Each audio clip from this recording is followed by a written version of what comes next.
Il y a encore aujourd'hui des gens qui hésitent à consulter en psychiatrie à cause des préjugés.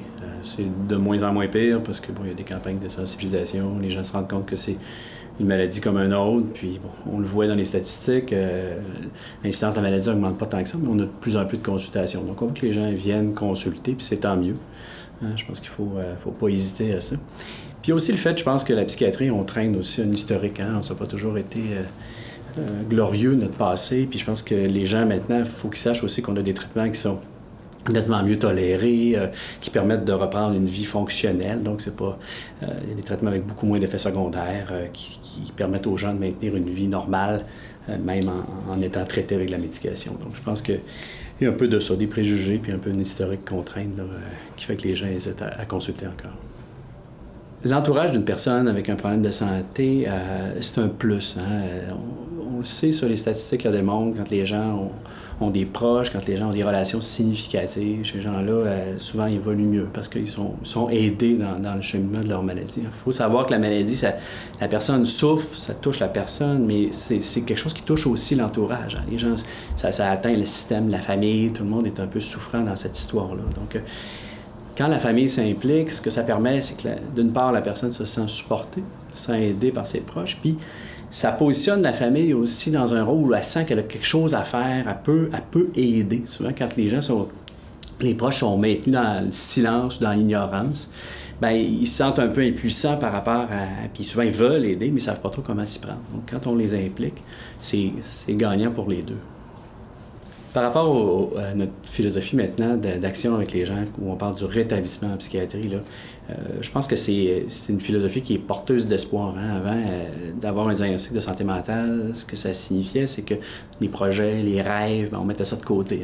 On avait un problème de maladie, on parlait des gens avec leur diagnostic. On parlait d'un schizophrène ou d'un bipolaire. La personne perdait son identité, perdait ses objectifs puis ses rêves. L'idée du rétablissement, c'est de dire à la personne, même si vous avez un problème de santé, là, oui, il y a des choses peut-être que vous allez devoir réviser ou des objectifs qu'on avait ou qu'il faut peut-être voir en fonction du fait que maintenant j'ai un problème de santé, mais il y a aussi une possibilité de développement personnel, de prendre l'énergie qu'on avait dans ces projets-là, qu'on doit reviser, puis de l'investir ailleurs, et d'arriver à une vie satisfaisante, même si on ne fait pas la négation de la maladie, mais d'arriver à une vie satisfaisante malgré tout. Et ça, nous, notre travail, c'est vraiment d'être des porteurs d'espoir. Avant, on était un peu, des fois, éteignoir un peu, quand les gens avaient des projets, on mettait un peu la pédale douce, puis on voulait faire excès de prudence avec ces gens-là, mais il faut aussi aider les gens à espérer, à rêver, à reprendre le contrôle sur leur vie. Parce que quand la maladie passe, les gens se mettent à douter d'eux. C'est dur, la maladie, sur l'estime personnelle. Et notre job aussi, c'est de dire aux gens, vous pouvez encore, vous êtes capable de reprendre le contrôle sur leur vie, puis ça, c'est thérapeutique.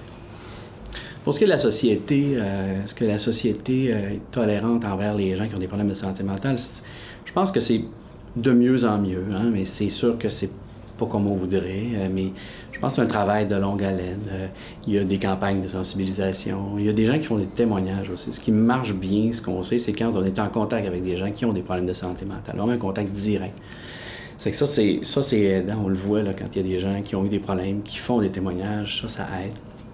Puis, dans notre institut, maintenant, il y a ce qu'on appelle les pairs aidants, donc des gens qui ont eu des problèmes de santé mentale maintenant, qui sont sur des tables décisionnelles, qui sont dans des rencontres d'organisation des services.